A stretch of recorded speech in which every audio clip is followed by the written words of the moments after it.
Tumanggap ng Anak TV Seal ang 17 programa ng UNTV bilang mga child-friendly oriented show. Itinanghal rin bilang Makabata awardee sina Mr. Public Service Kuya Daniel Razon at Bread and Butter host Arlene Razon sa katatapos lamang na Anak TV Seal Award kaninang umaga. Ito ang balita ni Joan Nano.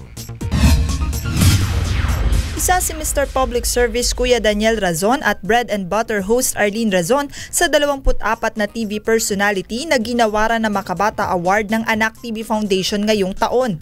Kinilala si Kuya Daniel at Arlene Razon bilang mga personalidad sa telebisyon na nagsisilbing mabuting halimbawa sa mga kabataang Pilipino. Nakita siguro ng mga juror na talagang maganda palang hangarin niya na dapat tularan ng mga anak nila. So napakalaga ito kasi that means to say they live by example na dapat maginhuwaran sa mata ng madla. Nahirang bilang Makabata awardee sina Kuya Daniel at Arlene Razon matapos ang isinagawang nationwide survey sa mahigit 12,000 manonood at sinuri ng halos 4,000 hurado. Ang Makabata Awards ay iginagawad sa mga Pilipinong personalidad na nagpapakita ng mabuting ehemplo sa loob at labas ng telebisyon.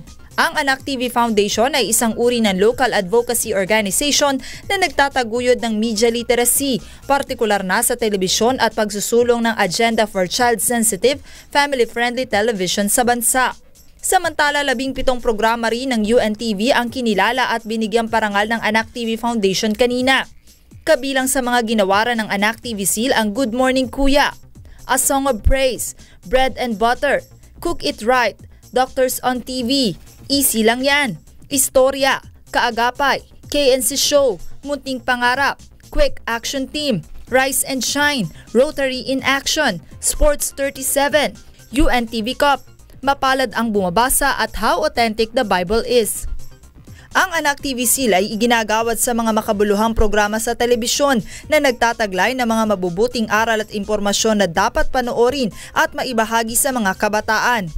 Ito na ang ikalimang pagkakataon na kinilala ng Anak TV ang mga programa ng UNTV. Sa ngalan ni Kuya Daniel at Arlene Razon, nagpaabot naman ng pasasalamat si Attorney Reggie tungkol sa pagkilalang iginawad ng Anak TV. Kami nagpapasalamat dahil sa maliit na mga gawa natin, ay naipapamahagi natin sa ating kabataan yung mga mabubuting gawa at saka public service na kahit na mumunti pa lang yung kanilang mga pag-iisip ay namumulat na sila sa gantong gawang mabuti.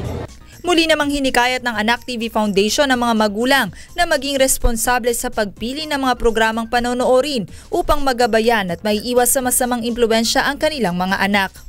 Joan Nano, UNTV News Worldwide.